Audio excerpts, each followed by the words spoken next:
welcome back. We're talking football yet again, my favorite time of the week. Back with the Five Random Futbol Guys show. Welcome in. We have Kai, Manny, and Paul. Manny gets to brag a little bit about Real Madrid again. I know he likes that. I'm currently tweeting out right now that we are live, so give me 1 second. There we go. All right. Welcome in, guys. Listen, a lot of stuff happened. We have some midweek games because there's no Champions League. I think I saw today that in the Premier League, in the next 17 days, there's like 40 games. Going to be fun. I know La Liga's playing midweek games. We had a Real Madrid game today. We had a City game today, a Chelsea game today. But more importantly, before we get into that, I want to say what's up to everybody. Let you guys say hi. Everybody doing good? I'm doing amazing. All right. That was the most enthusiastic thing I've ever heard in my whole life. Kai knows where that's from, so I'll leave it at that. I'm doing great. I'll get us more excited. The Champions League draw came out. What a draw it was. It was a good draw. It was a good draw. 6 a.m., by the way. I don't know if anybody stayed up for that. I doubt it. Or woke up for it. I doubt it. I found out when I woke up. But here it is. I'm going to pull it up really quick. And we have some good matchups here. First, I want to ask Manny and Paul, are you worried about the attacking force in Atalanta? Yes or no? Well, let me answer this for me and Paul. Absolutely. Without a shadow of a doubt, I think Valverde finally getting his feet wet is important. We're going to need him to be one of the best versions of Casemiro. Toni Kroos is going to have to try not to pick up yellow cards in both legs, per se, right? Because we're going to need a lot of possession. But, yeah, I am a little nervous. I mean, I would have preferred probably – I don't know which other teams you probably would have been drawn with, but Atlanta to me reminds me of a Schalke, but Schalke didn't have a pure striker, right? Well, this team does. And this young lad can go. Look at me, young lad. I'm speaking like Ray Hudson over here. This young lad can literally like dribble midfield and make you look silly and go past Ramos and out hustle Varane and just score some goals. So, well, listen, Real Madrid. I think they picked one heck of a time to start playing well again, and maybe you know what? Maybe that's the difference, right? Maybe that's what it takes to have the confidence, but. You got to set the tone the first leg. I believe the first leg, Real Madrid's on the road, right? Is that how it is? Like the teams on the left are at home. Yeah. Right. Yeah. Okay. Yeah. So obviously away goals are extremely important. Extremely important. So you got to come out of there at least with a goal. At the same time, you don't want to leave losing 2-1 because then you're back in the second leg. You're at home, and if Atalanta scores one, then it gets a whole mess of diciness there, right? So that's what I think. Paul, what are your thoughts on that? I'm with Manny. Can't forget Atalanta almost knocked out PSG last year. Yeah. They're still they're still a very. I think they're 8th in Serie A right now, if I'm not mistaken. Okay. But I think I'm with Manny where we're kind of in a phase where Real is starting to find their form again. I mean, we kind of thought that, they beat Borussia just because, Borussia was scared, but they pulled 2 goals out of the Madrid derby against Athletic Club today. They looked really good, and they're kind of just starting to find their form again. I think they kind of, I don't know.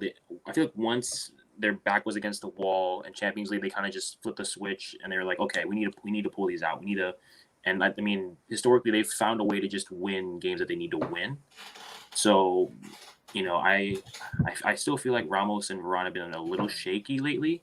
I would hope they get better, but at the same time, we just gotta hope that the form that they're in right now kind of carries on, because now I think they've switched to, or they're kind of tinkering, or tinkering with the lineups. I mean, I think they went 4-2-3-1 against Athletic Club today, and Valverde is Valverde, Paul, is basically, to me, the key to the rest of the season, whether you win La Liga or how far you go in Champions League, right? But you even said it there. You want Ramos and Varane to play better. Yeah. Man, you're going to get this. Like they've been together for how many years? You're not going to get any better versions of it, right? So this is it. This Like, is basically it. We thought Varane was bad without Ramos, but even like the past couple games, he's been like, bro. Varane and Militao are bipolar. They'll play well for 10 minutes, and the next thing you know, Militao decides to do a Figal, right? Let me run up midfield and try to possess the ball and create space, and then all of a sudden you leave Varane back there covering two people, and they don't know how to do counter defending. Like, it's horrible. And the thing about Atalanta too, Papu Gomez is rumored to leave. I think he said he wants to leave and he wants to show up the ownership at Atalanta. And there were rumors, just because I'm this local guy, MLS is on his radar. FC Cincinnati are in talks to acquire Alejandro Gomez from Atalanta, who was so key for them what was one of, or if not the best attack statistically in Europe all of last year. It hasn't been the same exact attack. There have been a couple of hiccups, and like you said, they're 8th in Serie A. They obviously qualified for Champions League this year, so they finished top 4 last year. But losing Alejandro Gomez in January for these games coming up in February could be big. Might hinder their attack a little bit, but of course you still have the likes of Zapata in there and things like that. So, listen, I think it'll be a fun matchup if they can be an attacking side and Real Madrid are on their toes defensively with Ramos and Varane. I think it'd be a lot of fun, maybe a lot of goals. I'm not sure. Yeah. Kai, what's your favorite? Or what's the matchup you're looking forward to the most besides Barcelona PSG? We'll get into that. But besides Barcelona PSG, what is your matchup to look forward to? So do you want like a matchup to look forward to in terms of like what I'm most excited to see, or what I think is going to be like the funniest game to me? Right? The funniest No, not the funniest. Not the funniest. The most exciting to watch. The most exciting to watch, I am hopeful and believing, will be Leipzig and Liverpool, in my personal opinion. One, I think that first of all, Gladbach got in by the skin of their teeth, just talking about that for the German team. So I like that all 4 German teams are in. Realistically, 2 of them have a chance to move on. The other 2 in Gladbach and Dortmund are going to lose. Dortmund's going to lose to Sevilla. Yeah, Dortmund sucks. I'm just going to be straight up with you. They did play terrible on the weekend. You're right. I mean, they won today after sacking Lucien Favre, but but Leipzig and Liverpool, I think, is going to be really interesting to me. One, obviously, Tyler Adams, US guy, that'll be fun to watch, and then 2, I just think that like it should be a fun draw because of the fact that there's such a chance for attacking power, both with Leipzig and Liverpool, that both the legs just could be a hell of a game to watch offensively. It might not be people for like, if you want to watch like Madrid, like Atletico Madrid, who will probably be more defensive style, like that Chelsea versus Madrid thing, I think is going to be boring. But I think that should probably be like the best. Even I put it over Barca PSG because Barca sucks, and so. But it is. I just think they're going to get mollywopped. But it is going to be Messi versus Neymar, right? So it's kind of like you have to turn your head. Yeah, like Austin, there's some sexy storylines with that Barcelona Paris match. Oh, there's more than just the Messi Neymar. There's the comeback the last time. Can Mbappe finally win the one trophy that he doesn't have in his trophy case? Can PSG finally get over the hump of beating a team like this heading towards? Listen, is Messi playing against his future club? Is Neymar playing against his future club? Yeah, there's a lot of. You think they would flip? No. One is going to join the other. Oh, okay. I was going to say I don't think Neymar would switch, and then that Neymar would be crazy. I think Neymar wants to play with Messi, and Messi wants to play with Neymar. And I think that PSG have the funds. Barcelona can't afford Messi. They're not going to be able to bring in Neymar. That would be a hell of a team. The only thing that can happen here, moving on, is that Messi moves on to PSG at the end of this year. If Barcelona get out in this round, especially, and they're a mid-table team that we're seeing now in 8th place in La Liga, I don't care if Bartomeu's not there. Messi's got to go, right? Yeah. That's just me. I know he has his legacy. That would be awesome. But I see Messi going to a Pep team first. Those are the 2 teams in the world that can afford him: Manchester City and PSG right now. That's what I'm saying. And plus, Pep's still there. And Pep is still at Man City. Yeah. Messi's not going to go play for Thomas Tuchel. Hey, come on. He's playing with Neymar, though. Listen, Thomas Tuchel is not a bad coach. So you better chill out a little bit, all right? He's better than Well, Ole. Kai's only apparently. saying that because he wants Thomas Tuchel to be the German coach. No, I like Thomas Tuchel in general, but yes, I do want him to be the German coach because he'd be better than Joachim Low. But you were gonna say something, Manny. You were gonna say I think either you'd agree with me or disagree on that one. When it comes to the Atletico Chelsea matchup, I think you have two football minds, right? You got a Frank Lampard. He likes the possession style, but he doesn't like to force it. You have a Diego Simeone, which he can go either way. He can try to possess it, let his young guys up front try to score, or he can just put all back, 11, and then you know what? We're just going to sit here and wait to see if the game comes to us. But realistically, Lampard is almost not doing the same thing, but their defense is the strong suit at Chelsea right now. Even though they lost 2-1 today, Wolverhampton Wanderers, you look at Ziyech, Werner, Pulisic, Mount, all these guys in attack for Chelsea, and then their strong suit is Zuma and Thiago Silva. Yeah, that's like a good recipe to just power it forward. But isn't it like your back line here? Isn't Giroud being the scoring power for Chelsea right now? Which is funny considering when you look at the Timo Werner stuff, I think any Bundesliga fan could tell you that wasn't out of what I've heard, I haven't watched a lot of Chelsea games, but what I've heard, it hasn't been the greatest so far. But I think a bunch of Germany and I wanted him because I thought Bayern could get the best out of him, but I still think that he should have stayed at Leipzig, in my personal opinion, just because I would have liked to see that grow. But anyone could have told you that, obviously, but anyone could have told you if you watch the Bundesliga or watch Germany play, he's just not a striker. I don't know what it is. It's hard to watch him play football.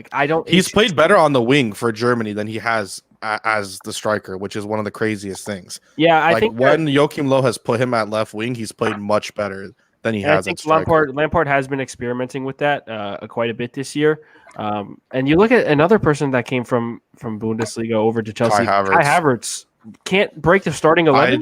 I didn't want him to leave at all. Not just he wasn't gonna be able to play for Bayern, and I knew that just because Thomas Müller was progressing better. And next man up when Müller leaves is probably gonna be Goretzka to try to fill that role. So it just didn't make sense, and then financially didn't make sense. But I wanted him to stay another year. I didn't think that he was ready to go and try to be the man at Chelsea, and I think now we're kind of seeing that. He did ball out for Leverkusen that year. I was that's a career year for him, and it was definitely what triggered the move. It's just for some reason, Lampard likes Mason Mount, and they have all these big names. He really does. We have all these big names. You talk about Chelsea, and then like I just said earlier, their defense is the strong suit. It's the aging Thiago Silva, Kurt Zuma, Ben Chilwell. It's weird. They play the style of football where they kind of I wouldn't say they mirror Atletico, but it's going to be a very, very defensive game. And as much as those two teams are, big names, it's probably going to be one of the most least exciting draws here. I just don't trust Chelsea. If you had to give me those two teams, it's all right, I just don't trust Chelsea at all. I just can't trust it. I just don't. I don't know. Chelsea is one of the teams that I look at where it's I don't know. I trust Atalanta scoring and being able to put up more of a fight against Madrid than I do Chelsea right now. Wow. Yeah, and Chelsea's loss today was bad. Lost 2-1 to Wolverhampton. Late winner. And they scored over the Olivier Giroud penalty, right? That's what it was, or was it something else? I know that he scored. It wasn't a penalty. It wasn't a penalty. It was a header. It was a weird. I think it ended up being. It was a really weird goal, if I remember correctly. I was kind of at work. I was kind of just watching back and forth while I was running around, but. Yeah, it was a bad game for Chelsea. Pulisic was on the ball a lot, but couldn't create anything. And if that Chelsea if we see that in February, Atletico, I think, could honestly make it really, really ugly. Other than those games, you said Sevilla's gonna beat Dortmund. Look, I just don't. When I put more faith. This doesn't sound horrible, especially from the outside looking in, but I just don't trust Dortmund. I put more faith in Leipzig and Gladbach making their games competitive than I do Dortmund. It's just and it's not just Dortmund's Bayern's rival, blah blah blah. It's just I literally just don't trust them. To make competitive, they're not the same sort of competitive team that they were under Klopp, that they were under Thomas Tuchel. They're just not the same. They tried with Lucien Favre, it didn't work. Now I think it's the dude that's right now is the interim. He got the win today. That's cool, but they were losing and getting beat by teams that like should not be beating them in the Bundesliga. Like it just shouldn't happen. Yeah, and Kai, and also when you look at Sevilla, Bayern's dealing with the same as well, though. But yeah, sorry, man. You go. No. And then obviously when you've seen the Sevilla, like the last 5 games that they play, they have 4 wins and 1 loss, and that 1 loss came in the hands of Real Madrid. So obviously they're playing, very inspiring game. Obviously their coach was, I guess, hired by us, and he got fired like a month or 2 months into his job. I don't like to pronounce his name because it still irks me the way that happened. Julian, I don't know. Lopetegui. Oh, he's the coach but now? he also remember he was played the same coach, and then remember, Real Madrid outbought his contract or something right before the World Cup. So Yeah. Spain had to give fucking old man Hierro to be their coach, and the team was such a disarray. And the thing with Sevilla too is, remember, with the Super Cup that they played against Bayern early on in the year, that was like the most competitive game that Bayern had seen since before we had the COVID break. Like that was the most competitive game they had, and if not for a Javi Martinez header to win it, like who knows what that game would have gone to in pens. Like that was their most competitive game up to that point. Like Dortmund just isn't the same team that they used to be. Like there's their losses that they're dropping in the Bundesliga don't make sense, and like it's not like, as I said, Bayern's dealing with the same thing right now. A lot of Bayern's games, and some of it with injuries. But a lot of Bayern's games they've been drawing, and they've just haven't looked the same. Like in the UCL, in the past couple games in the Bundesliga, it just hasn't looked the same Bayern. But if you ask me, okay, who do I expect by February is in stronger form, Bayern, Dortmund, I would obviously pick Bayern, because by then Joshua Kimmich will be back. Alphonso Davies has been coming back. You're going to have these guys full fitness. Now. Yeah, but even then, it's on top of that, it's just that like they will be in better. Like it's just I have more trust in them than I do to have Dortmund have that same thing. Yeah. So I mean, listen, maybe if Sevilla wasn't playing Dortmund, I'd probably say, it was probably like a much better opponent. But obviously, you're looking at a Dortmund team that has not been the best of themselves probably in the last couple of years, and it sucks because they have such a great fan base. Their home crowd is definitely insane, and they have such an amazing following around the world. And I know this because I couldn't believe how many fans they had when they played that final. And the game went Robin just had that great goal, that game winning in goal 2013. Yeah, which I'm still trying to figure out how the hell did he just roll that ball, or whatever the case is, right? But Sevilla should be able to take care of business at home in the first leg, and that will put Dortmund in a bind trying to go forward. And as we saw in the weekend, it's not good when Dortmund's down 2-0 because they're obviously they don't do much of good anymore, right? They don't do anything well when they're down, and that I think that matchup can get quite ugly just after one game. I want to move on here. I want to go a little bit into the European action that's happening that isn't Champions League. And I saw you. I didn't mean to do it, but I was pulling up the La Liga table, and I wanted Paul and Manny to talk about this really quickly because I'm interested. When I look at this and I see Sociedad number 1, then you have Atletico Madrid behind them. Technically, they are really top of the table. They have 2 more games. Depending on who they play, they'll go easily at the top. But Real Madrid in 3rd, Sevilla in 6th, creeping on up with 2 games in hand, and then you have Barcelona all the way down at number 8. Now they also have 2 games in hand on a lot of the other teams with 13 games, but and Valencia that far down as well. Like this is just not normal, and this is going to be a running theme when I go through all these leagues. None of this is normal. So specifically, other than the David Silva impact at Real Sociedad, what's happening in La Liga right now? Well, when you kind of look at it, right, you see Atletico Club is in 13th, Valencia's in 12th, Barcelona's in 8th, Celta de Vigo is 9th. Like, what the hell is going on here? Like, those teams are normally top 10. But what you're getting is the parity of everybody else. Obviously, listen, when you go to the bottom of the table, you have those struggling teams that, unfortunately, they kind of have one thing in common. They don't have a good management up front. They don't have a good owner who's trying to win. They're just trying to stay up top of flow. And then, listen, if they're not in the bottom 3, then they're going to try to sneak their way into the league again, right? But a team like Cadiz and Granada and Real Betis, and listen, those teams, believe it or not, if it's not Real Madrid and Barcelona, like they're probably pretty level with everybody else, man. But Real Sociedad, listen, the issue with Real Sociedad is they got off to such a hot start. And I feel, and if you see their last 3 games, right, it's been draws. And that's when little by little, the stronger teams like the Atleticos, the Madrids, and the Villarreals are starting to creep up. Mm-hmm. If I have to predict, this to me is not going to stay like this. I want to assume that Valencia's better than this. Celta de Vigo's better than this. And for sure Barcelona. I mean, I'm sorry. If I'm a Barcelona fan today, I think they play tomorrow. But you got to get out of this, 8th, 7th position, because it can get quite crazy in the next couple of months where you have a collective probably 4 to 5 teams that are just one win away of either tying each other or going ahead by 1 on each other. And those are things that, you have to take into consideration. Listen, in the Bundesliga it's different. Let's be honest here. It's Bayern versus everybody else. Am I wrong, Kai?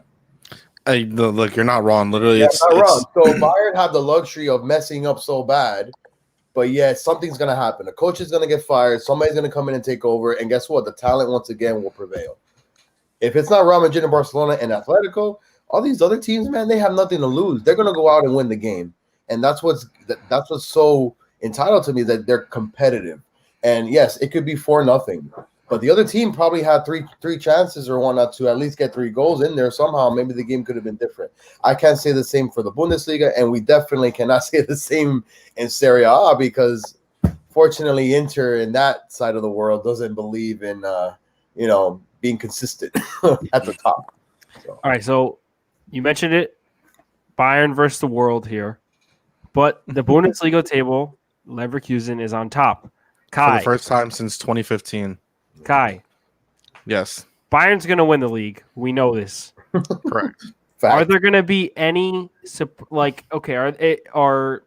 going to be this top 4 at the end of the season? Okay, I think Gladbach is eventually going to. They have to eventually get it together. I don't think Wolfsburg keeps it up. They play Bayern tomorrow. Bayern should most likely run away with that game. I would be shocked if they didn't, to be perfectly honest with you. And then over the weekend, I don't remember who they play, but they play a game either on Saturday or Sunday as well, before the Christmas break. If I had to give you a definite, I say Bayern won. I just don't think that any other Bundesliga teams have the stamina and the mentality to just keep getting it going. It's not just saying, it's because it's the Bayern League, or how people like to say it. It's just I don't think that any of them do. The second that one of them go down, they just don't think that they're going to win. I mean, Lucien, to go back to Dortmund, as horrible as it is to just keep dogging on them, Lucien Favre said oh my God, are you kidding me? Anyways, Lucien Favre said last season that with games in hand to go throughout the rest of the season, that they were going to finish second to Bayern. And the season wasn't even over yet. Some of these teams just don't believe that they have a chance. If I had to give it, I'd say Bayern won, and then I'd probably go Leipzig, Leverkusen, and I'm gonna put up I'm gonna put up a shocker here and say that Union Berlin finishes in 4th. Whoa, nah, bro, my money's on Leipzig, man. I'm telling you, I think Union Berlin either finishes 4th or 5th. I've been loving the way they play, and they're another example of how for some reason, these lower tier teams who have been getting into the Bundesliga, Union Berlin, who got in last season, are playing better and have more of a stronger mentality than some of these teams who have been trying for so long. I mean, Schalke is going to get relegated, and that's disappointing. It's unheard of.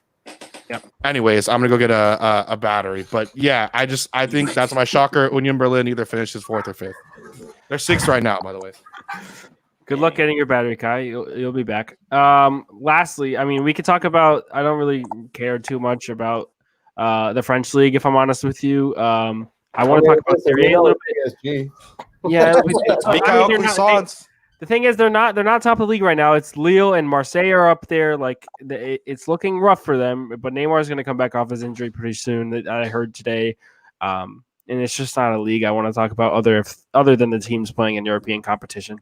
But this table as well, Tottenham and Jose Mourinho, top of the table. Liverpool in second, even dealing with all the injuries this year. Southampton in 4th place. Then you have Chelsea in 5th and Man City in 6th, who both dropped points today.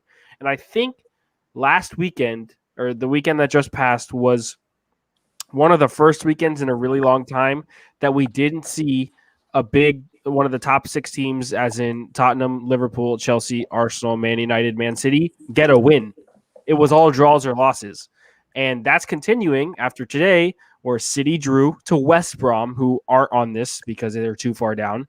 And then the Wolves come back and scored 95th minute winner against Chelsea. Both of those teams dropped points, leaving room for my Manchester United to move up, have a big game against Sheffield tomorrow, a lot of big games tomorrow in the Premier League. But one team you don't see on this, and we are 13 spots down, is Arsenal. You do not see Arsenal on this. They don't fit. The Gunners are not here, and they are Mikel Arteta. I remember when Arsenal fans were raving about him, calling him a tactician. And no. Remember when Arsenal fans were raving about Ceballos? Dude. I could have told you that wasn't going to last. I saw the man play. Dude. What do you mean, bro? Real Madrid ain't going to let that type of talent leave, man. What the hell?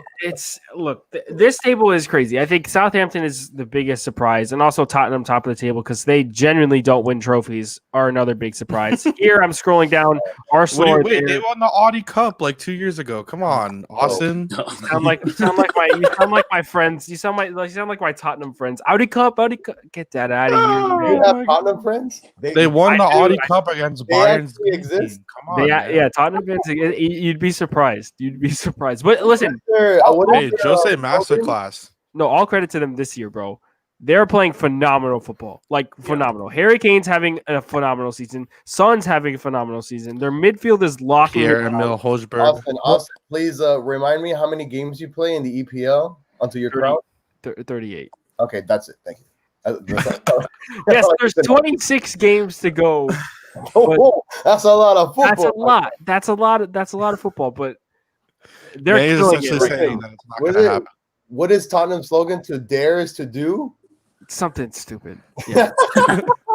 I'm looking up now. Or say we champions with 12 games in is to do. Damn. Look. Tottenham's like BFB.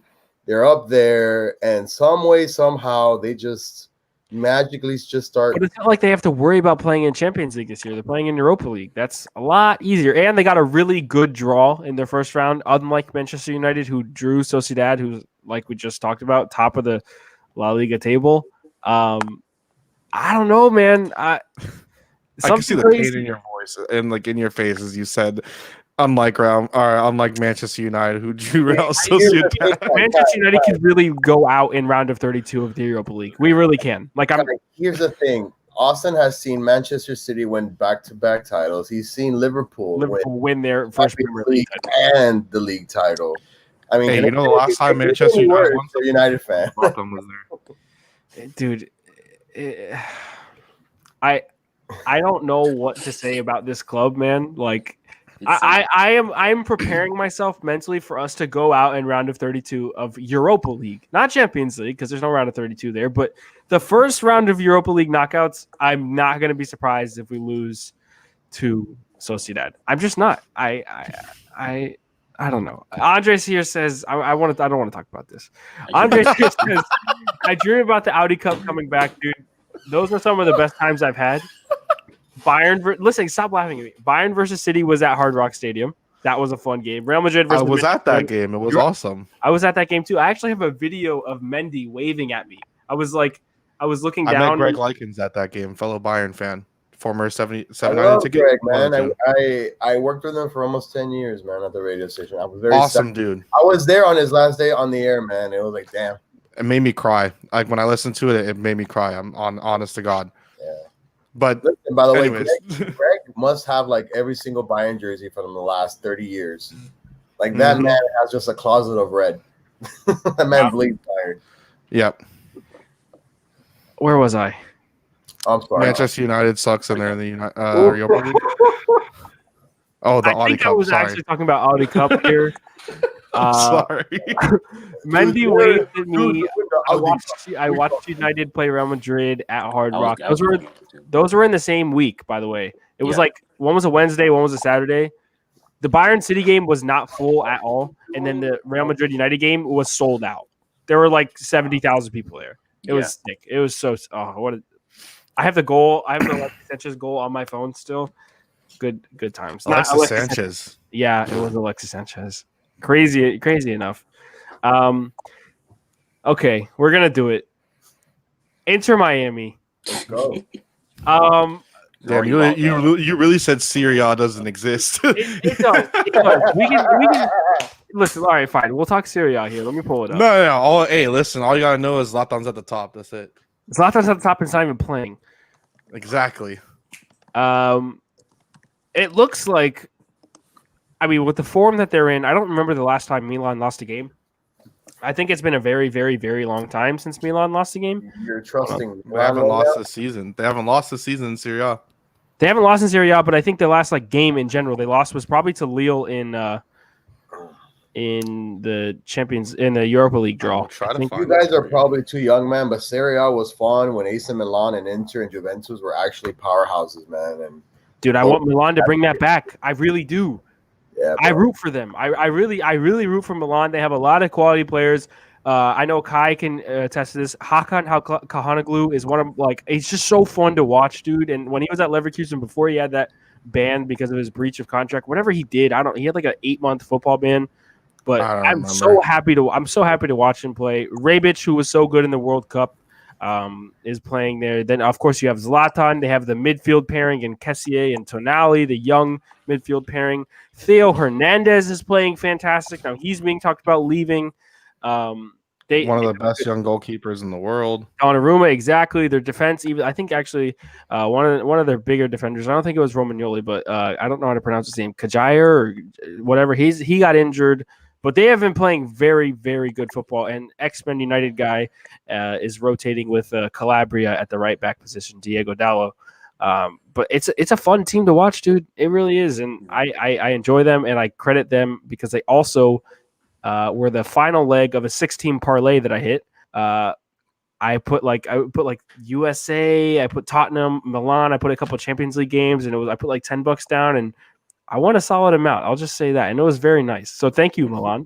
That's also why I love you.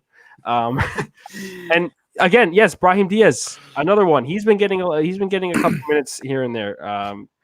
It's Serie A down the line is going to be very fun to watch. I think if Juve start to pick it up in the league, Napoli and Inter Milan are there. Inter Milan don't have to worry about European football, so they could be strong. I don't know. Atalanta way down. Not what we saw last year after their crazy attacking season. Lazio way down, but they moved on in the Champions League, so maybe they're just focused on one thing. But they do have to get smacked. They're going to get smacked. Yeah, they do have to. They are going to get smacked. Yeah, it's not even going to. I was really hoping for it just to touch on, and I know you want to rant, so just like to lastly touch on the Champions League stuff. Like I was praying, and especially when I saw it was like a 42% chance that Bayern would get Barcelona, I was like, please, just let it happen. Just let it happen so that we could see that one last thing and like Messi can just leave and everything will be over and just the end of Barcelona. I was so excited for it. And here we are. Just lags too. Barcelona's not ready. Oh, Manny's there. Okay. Oh, sorry, my Frenchie had a little accident. Oh, you're okay. Okay. That's the person I can trust. Borussia Dortmund, Tottenham are teams I can. Fair enough. And another team you can't trust apparently is Inter Miami. Oh, here we go. Here we go. That was a good transition, right? Okay. Yeah. So Paul McDonough steps down last week. Look, this time it's on my camera. The COO and sporting director who built the roster, ran a lot of business stuff for the club, helped basically put the stadium together, steps down. I think another executive chairman stepped down with him. It's like, oh my, we're about to go into an offseason without a sporting director. What's going on? This is going to be a repeat of last year. And then the news, was it yesterday? Was it yesterday? Monday. No, I think it was yesterday. So it was, yesterday. Yeah, so yesterday, So it was yesterday, yeah. Paul Tenorio of the Athletic Soccer tweets out a story saying Diego Alonso is out as Inter Miami manager. He got fired. He's done. Sacked. Bye-bye. They're moving on. Meanwhile, they had just released who they're protecting for the expansion draft, and the expansion draft was tonight. And then tomorrow, free agency starts. So 2 days before free agency starts, you're without a COO, a sporting director, an executive chairman, and a manager. It would be a repeat of 2019. It would be a repeat of 2019. And then the story gets deleted. Twitter goes into chaos, especially me. And later on, they said that they tweet the story in error. What does that mean? Well, it ended up meaning that Diego Alonso went in for his end of season meeting, talked with whoever is at the club still. I have no idea. And left thinking that he was fired. He tells players, he tells his staff, he tells his family, his friends, media, that he is fired. He got fired from the job and is not the Inter Miami manager. Later to find out, the story ended up being deleted because that wasn't the case, and the club got back to The Athletic and whoever wrote the story saying that his future is still being determined. How in the world do you miscommunicate to your sitting manager that you have or have not fired him? Now, Andres has a really good joke here. The language barrier. We had De La Garza saying something about this. Like, is it really like that deep? Can they really not figure it out? Dude, and now there's been a lot of talks with Diego Alonso and him moving to Penarol in Uruguay, a club he used to play for, and I think he might have coached there as well, but in his like early days as a coach. He's also from Uruguay, and he's from Uruguay too, and that's a major Uruguayan club, one of the biggest I think in the country. You're gonna get some national fans upset right now, man. Don't do that. That was clarified. Thank God that was clarified. I should have worn my Penarol shirt today just to real. But look, there's never been a story like this in football. Just hasn't, and you won't see this on any European level. You won't see this on a USL level, a USL League One level, and UP like. How does this happen? What if this happened at Bayern?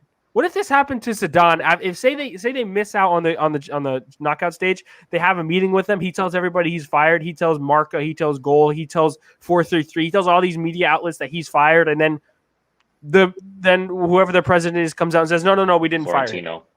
Can you imagine that? Can you imagine that? What that would do?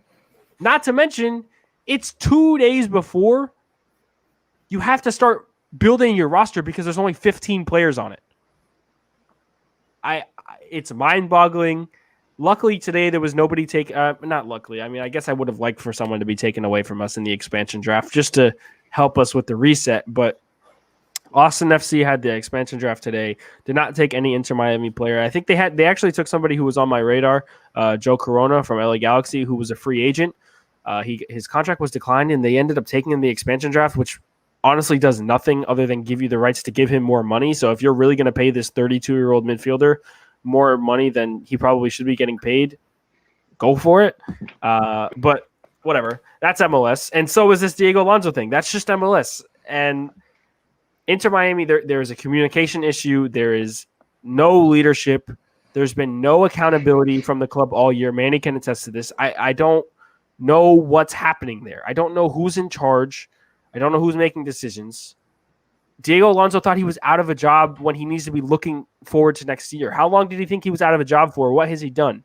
They traded away Ben Sweat. Don't know who made that decision for $100,000. Like, where is all of this coming from? I don't know. And if Diego Alonso is set on now going to Penarol, which Uruguayan outlets have tweeted and talked about, saying, we've had the Penarol. I think the Penarol, whoever is one of the top guys at Penarol is saying that we've been talking with him. He's still under contract, but our main goal is to bring him here as soon as possible.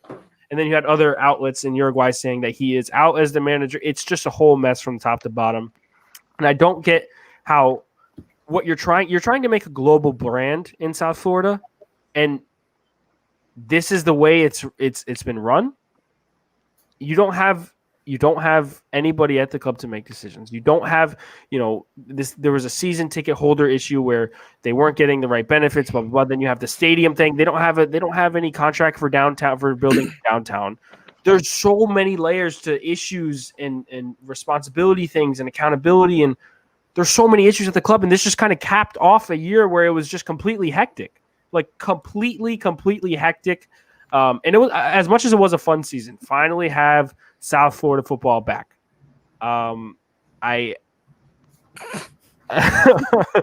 Listen, it would be a great series. It really would. Listen, you made such valid points that I totally forgot about the whole season ticket holder issue and the stadium, and we don't even know if this team is even going to play in Miami. But man, like now after we've seen the results, right? You know what? I kind of would have wished that the team would have just taken it slower, man. Because now you see how much they had to rush it. You see how much pressure they were under. And in all honesty, if I'm Diego Alonso, it's like, why do I want to coach an organization like this? Like, why do I even have to? Him and Pizarro are like this. Yes, right? Him and Pizarro are like this, and that's a player that leaves. Pizarro's gonna want to get the heck out of there. Pizarro will want to leave if Alonso leaves. That's what I'm Big saying. time. So and this is something that Inter Miami have to look out for. If Alonso leaves, Pizarro is going to want to leave. He might cause a little bit of controversy. He was like number 5 in jersey sales this year. That's a big loss for a club, especially in MLS during a pandemic year. The revenue shares were way down. You have to kind of rely on jersey sales because you can't rely on ticket sales. That's a big loss. Go ahead. Sorry. No, I'm saying then me being like a Vice City member, like I've met all these hierarchies, right? I've met Beckham, I've met McDonough, I met Moss, I met Alonso. It's like as the premier supporters club or team per se or whatnot, like you've eat with these people, you've talked to them about it, and they sell you on this, and I really want to know, if I could, what was really going on behind the scenes, because to me they were just showing face, and we probably don't even know the issues that were going on there. But for Alonso to go into this meeting, basically, and I do believe him, because to me, the man, I've seen him coach in other clubs, and to me, a coach like that coaches with integrity. He coaches with his life on the line, and for him to think that he was fired, and then all of a sudden it's like, wait a minute, no, that's like not exactly what was told.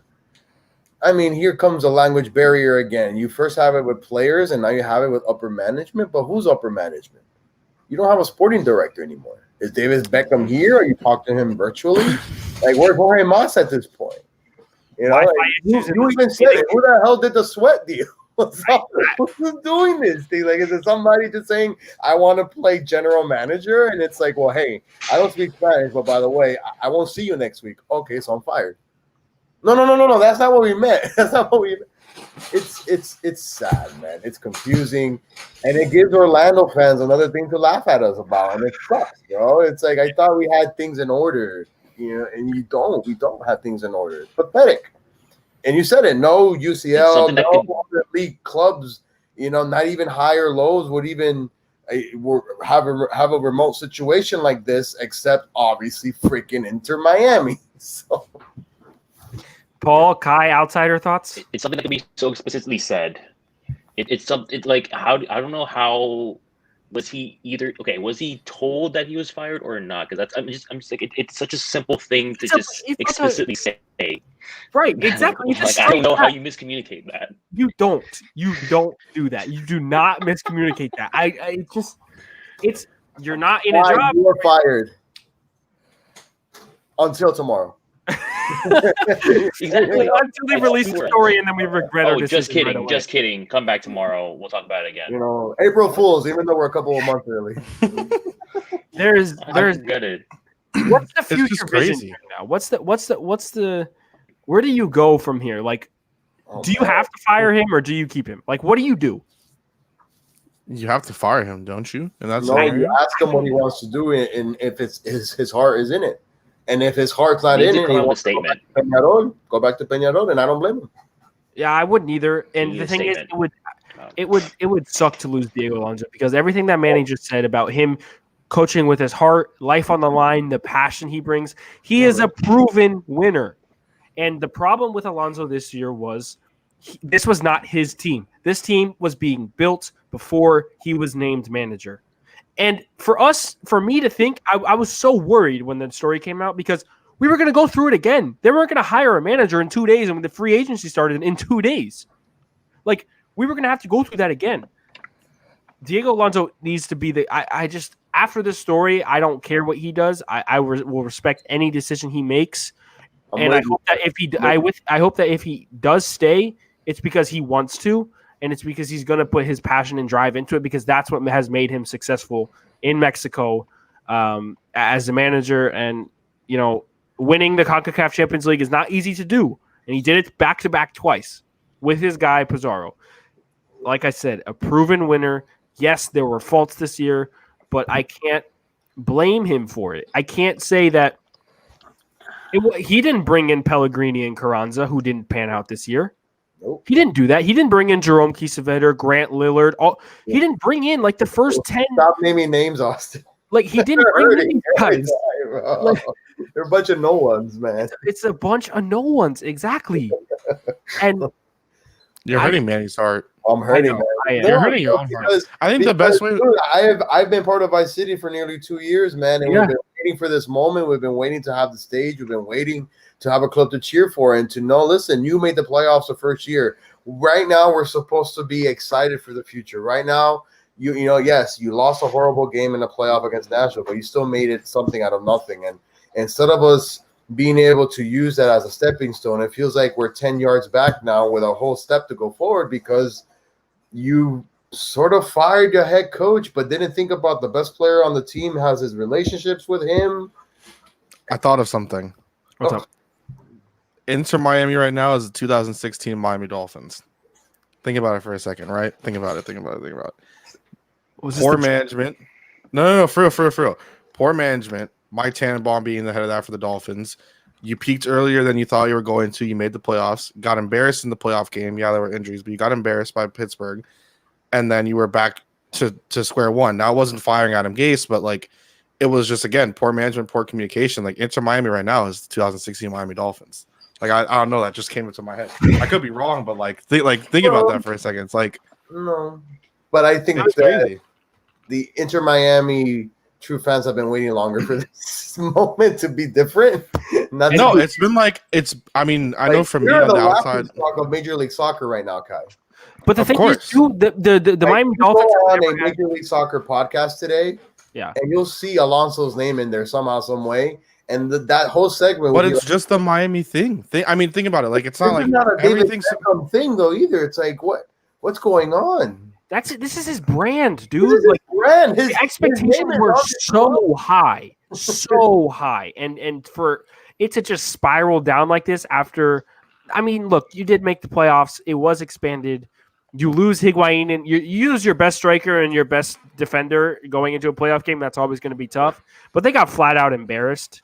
So it's like you didn't even make it there. It probably would have been better to lose to Cincinnati and for us to have like a hard reset. But man, I don't know where they go from here. I don't. I'm not trying to change teams or whatever, man. But what a turnaround for Columbus, man. I mean, what was it, like last year, 3 years ago? They might have left. I think 2017, right? Amazing. I don't know, but amazing what ownership does when it gets together with a plan. And then you know what? Let's start from scratch. Let's believe in the message and let's go forward. And a couple years later. The fans, the supporters, the Save the Crew movement. The fans that push for that. That is phenomenal stuff. I mean, Inter Miami's not near that right now. Hey, if you listen to Red Card Radio, though, someone named Austin Robillard didn't think that they were going to win that game. Was definitely against them that day. I like the promotion, but I don't like calling out my bad predictions. Okay, I did think that Seattle was going to win. It's like a red card. I'm like, oh, that's right. Oh my god!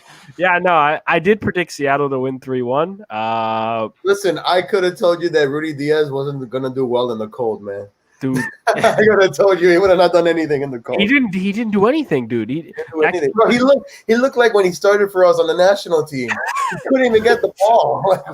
Yeah, Jordan Morris wasn't there to be found. Jordan Morris, bro. Lodero wasn't. He was one heck of a player, but he had a great season this year, and just it came down to the final game. And I talked about it on my show, Red Card Radio. Check it out, 11 to 12 every Saturday. I talked about this. Seattle struggled against Reynoso, against Minnesota. And Reynoso was a baller. He number 10. He scored a goal and had an assist in the Western Conference Final. Balled out for them. Was their number one creator. Everything ran through him. They ended up coming back and winning. But if it wasn't for the late 3 goals and the substitution they made, Reynoso almost single-handedly won Minnesota that game. I mean, yes, they played very well defensively for 76 minutes, but Reynoso was balling for them. I said Seattle was going to struggle with Ryan because that's their number 10, and if he balls out, it could be a problem. He ends with 2 goals and an assist. I mean, you did also mention that Seattle shouldn't have been there in the first place. Yeah, they got lucky, dude. They got lucky to get there. That's one of the things, though. I think a lot of I like that comment by Andres with I think of the Atlanta United build, and every time I think about it, because it's just one. I mean, the talent that they were able to bring in to that Atlanta United team, especially the year that they won. I think they won their second year, if I'm not completely mistaken. I mean, you had guys like Miguel Almiron, who plays now in the Premier League. I can't remember what team for Newcastle. Josef Martinez was just tearing the league apart. They had players that were playing like stars, and then they got from Argentina. Oh my god, I can't remember his name right now. Martinez? No. Oh my, he's like a. Oh my god, he's like a winger. I can't remember his name at the moment right now. And he was playing pretty well. The Atlanta, I feel like we can't continue to compare Inter Miami. They just have to build. And I think what you guys mentioned of starting too soon is true. Maybe they just Ezekiel Barco. That's what. Yeah. But they just started. You guys might be right. They just came too soon. It was just, you should have continued to wait and maybe build. And maybe that's some of the things that some of these MLS teams that are getting into the expansion, might want to, some of them might want to push back maybe, or see yeah, they got there, the success is there, but they look like a train wreck. With the talent, dude, they have the talent, dude. Higuain's on the roster, Matuidi's on the roster, Pizarro's on the roster, and then you have a guy who's Pizarro looked great to start too, which is one of the craziest things. Off the start, he was pictured as this is our guy, this is the guy, and then off the start it was who? What do you mean? What is happening? And he came on better towards the rest of the season, right? But he didn't have a great start at all. Listen, I love the man, and I want him to be an Inter Miami lifer. But Lewis Morgan, dude, go get your opportunity in Europe. I don't. You're probably not watching this. Scotland. You're probably not watching this, but I would not be upset with you for going back to Celtic and playing for Scotland. I wouldn't. This guy, like I said, the talent's there. You have the Higuains, you have the Matuidis, Pizarros, the Morgans. Why? What do you want to play here for? What is the I don't see the appeal anymore after all of this. I don't. Yes, you live in Miami, no state, no state income tax, whatever the hell it is, all the appeal there. That's big. Yeah. But as a 22, 23-year-old footballer with all the talent that this guy has, who has, he's going to make it bigger. He can make the Scottish national team. He has a chance to do that. I mean, playing at Celtic would be not only just. That's one of the things that I look at. That's where he came from. It's where he came from. Yeah. But going back to Celtic and being able to play for Celtic again, it's not like Celtic is looked at as especially internationally, you don't look at them as these guys that are going to contest in the Champions League or the Europa League, stuff like that. But they're still an extremely known team, and they're going to compete, and they will produce. And one of the things for Lewis Morgan is he showed it, and I feel like there were times where you could watch Inter Miami play, and there's sometimes you would question why, Alonso was placing him in certain positions and why they weren't, kind of maybe feeding him more in certain scenarios. But it's just like you said, why would you want to be in the MLS right now? There are certain players, I feel like the last player that I could think of that took their opportunity and seized it, it didn't completely work out, is Almiron. like was the last person that like literally like he moved to Newcastle. Like it's not hasn't turned out the greatest, I guess, but like he's still playing for a Premier League soccer club and not in the MLS. He's playing week in, week out every now and then, and I mean that's huge. I mean that's yeah. And I mean it's stuff like Carlos Vela came like from Barcelona. And now he's it's LAFC, but like realistically, you look at that and say, okay, well, no other international teams are there. Like he is like LAFC now. That's it. But that's a guy that says that he doesn't love the game. He does it for the money. So it's different. It's different. Josef Martinez, he's Atlanta United. He said he loves Atlanta United, so he'll never leave. But it's like that's a guy that like that's it. Like he's Atlanta United, and especially for him, you know, time's running out to try to make a move, and who really is going to end up taking that? And he tore his ACL. Sorry.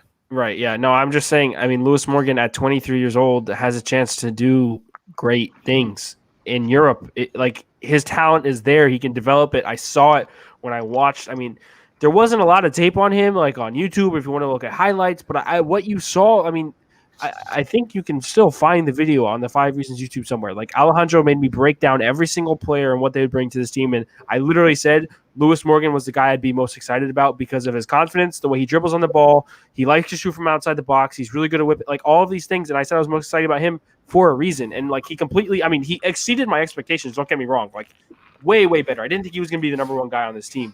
But at 23 years old, in a situation like this, with your whole career ahead of you and you're balling the way that you did, I don't see the appeal of staying here other than the Miami appeal, the South Florida appeal, the Florida appeal. It's just, but that's not even here now. Think about it with how things are with, you know, COVID right now and everything like that. Miami appeal doesn't exist. True. Like, it just doesn't. And like, it's not like you're going to go to Scotland and Celtic and it's going to be something different, but like, that appeal that everyone talks about with Miami just doesn't exist now. Like it will exist again in the future at some point, but right now, I hope so. I don't know. Yeah.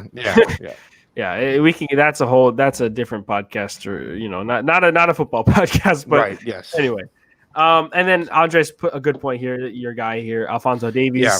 Right. I mean, I didn't really want to like. Obviously, Alphonso Davies is like one of the obvious ones. I didn't really want to point that out. I wanted to be a little more because like that's one of the other things that I think of a lot with the MLS is like, and especially in that article that I wrote about how not only America but the MLS in general can kind of build talent and you know it's there, like the talent is in the MLS. Like Alphonso Davies, his story is insane. Yeah. I mean, Tyler Adams too. That's another one. Yeah. Like from being a refugee and then being, you know, going to Canada with your family, and he rose up the ranks extremely fast in like with the Whitecaps and with Canada.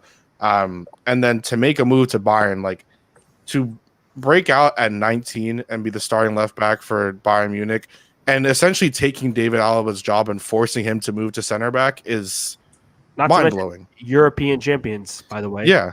And it's just like, when you look at the Bayern run, like yes, there's a lot to it. Lewandowski should have won the Ballon d'Or. You know, you had players like Thomas Müller coming on strong again. Finally, Leon Goretzka was playing great. Joshua Kimmich was playing great. Serge Gnabry. Like when you look at the Bayern team, there's a lot. But in defense, like Alphonso Davies was one of those pillars. And when he made mistakes because he's naturally a winger, not a left back, you know, he has the speed and the quickness to be able to do it. I mean, he shut down Jadon Sancho in every single time that they've played Dortmund. And Jadon Sancho was this guy that was supposed to be the next big great thing. And it's like every single time they played, he shut him down. Like it's just his story is insane, and him as a player is just. I mean, again, he's 19 years old. Like I think he might be 20 now, but like it's insane. There's talent in MLS. It's just about. Yeah, now he's 20. Sorry. Yeah, there you go. But like Tyler Adams coming from the Red Bulls, I mean, in New York, he was, you know, a youth product from there. And I think actually I saw something that he's building a UPSL team back in his hometown, which I think is pretty sick. So shout out to Tyler Adams. But yeah, there's talent there, and I would advise Lewis Morgan, if I'm your player agent, if I'm your whatever, go back over the pond. Go back over. It's all there. I mean, think about it. Christian Pulisic is from Hershey, Pennsylvania. Yeah. Like the talent is there. It's just, you know, these guys have to go and seize their opportunity. And well, that's another, topic of conversation of MLS, Right. USA, the Federation, and how it's run here. But Correct. again, we could spend another hour on that. But with that said, I think we covered a lot today. Talk Champions League, talk Diego Alonso. We went over the top leagues in the world. I think that leaves us at a good spot to go into next week. There's a couple of midweek games this week. And then on the weekend, there will be more, and we'll be back next week. Martin should be here next week. Royal, actually, I want to give him a little shout out. He's, doing big things. He's getting a more important role within the network as a Heat insider for 5 reasons. That's why we will not see him on the shows anymore, sadly. But when I did talk with him yesterday, he did mention Gio Reyna and his goal over the weekend, saying that he's been doing his homework, guys. He's still watching. He's still watching. Because he saw it on Twitter, man. No. Listen, I genuinely think he's still watching and doing his homework. So, Ooh, retweet. He's still curious. Yeah, He learned a lot from us. listen, I think he did, and he was excited to tell me about it. So I'm gonna give him all the credit. I told him he gets an A+ on his homework, even though we didn't assign it. But listen, I gave it. I to mean, him. technically, we did. If he watched it, we did assign him homework. One of those, I think, either a week or 2 weeks ago. Funny enough, For the Panama where he game. wasn't there. True. That was a while yeah. ago, though. Yeah. That was Yeah. a while. It's been a long time. And Royal won't be back. He's doing big things with the Miami He'll Heat. eventually come. Maybe every we'll now have and him on then. for it. Yeah, hopefully. But shout out to him. And like I said, Martin should be back. But for all the guys, Manny, Paul, Kai, thanks for coming on and talking. We'll see you guys either Tuesday, Wednesday, or Thursday next week. We kind of just we do it let midweek. you know. We'll let you all know, though. We'll let you know. Yeah. And with that, I leave you. Say thanks. And you guys, any goodbye, any shout outs before we head out? Yeah, if you haven't checked out the our Clutch Corner news show that just came out tonight at 8, make sure to go check that out. Royal is on there. He'll be on there for a little bit with our very own Clutch Adam, or Adam Clutch, whatever. He switches his names out every single week. So just make sure to check that on our 5 Reasons channel. Also tomorrow, Paul could talk to you more about this big day in recruiting in the land of college football in this country. We'll have a Canes show at 8. We'll also be previewing a new Dolphins show at 7, and we have a boxing recap at 7:30 before the Canes. So busy day tomorrow on the year. You have a busy day, man. Oh You my have a God. busy day. Yeah. Oh, and I want to say this too. Congratulations to both Manny and Kai graduating. Yo. Phenomenal Thank you. job, guys. Really proud of you. I've been saying it all week. People don't realize how difficult it was to all of a sudden not being able to go to class. I can't imagine, bro. I And then can't do it through Zoom, and the teacher's like, "You cannot do this. Okay, don't do this." imagine. It's like, no, you gotta show your face. Yeah. Man. But yeah, congrats to you two. All the wishing you the best in the future going forward. We have a lot of work to do. It's just the beginning. Grow together. Exactly. I do also want to I quickly. feel old already. I do also want to quickly. I'm not one that is religious, but for those who are, please continue to send your thoughts and prayers to Keontae Johnson, Gators men's basketball player who is starting to get better. I believe today they said that he FaceTimed with the team today, and he's now speaking to his parents and doctors, and is able to I think they said drink something like that. But just again, for those of you guys who are, if you're not even, keep your thoughts with him and everything like that and his family. I know some people might be Canes, but this is beyond rivalries and stuff like that. Yeah. So I did also want to kind of add that in there. Well, yeah, it was a very scary moment. All the best to him. Paul, Yeah. anything? I think I am now 90% sold on trading for James Harden. So I'm putting that out there. God, please. I was 50-50 now, but I think I might be. Kai's gone. Bro, some of you Heat fans, man, like some of y'all have been getting me so upset because this is another time for another day. But Listen, just I think this James Harden stuff has been. I think the special guest the Clutch Corner had tonight, Chef Trilly, I think he said it best. He said, "You promised Jimmy Butler a window to win, Yes, and the window is now. It's not 2 years when Tyler Hero can become a superstar. It's now, and if right now it means go get James Harden, you go get James Harden. That's what Well, Spo said today if- too. He pretty much said the same thing. Yeah. I'm just saying, you If Pat promised Riley, him here's a the thing championship. here's the thing we know about Pat Riley. If he is always in a win now kind of thing, if the deal could have been done, it would have already been done. Don't you think? And I think there's still potential for it to be. Hold on. It can be done and worked out, and he will. Yeah, we gotta take it from there. We gotta cut. Okay, never mind. That's There we go. All right. That's it. I'm allowed to do this, by the way, because I'm at the top of my fantasy football league. I'm going to next week with a bye. Soccer boys running over the football world, by the way. Sorry. All right, guys. Have a good one. See you guys next week. Thanks for tuning in, and peace out. James Harden.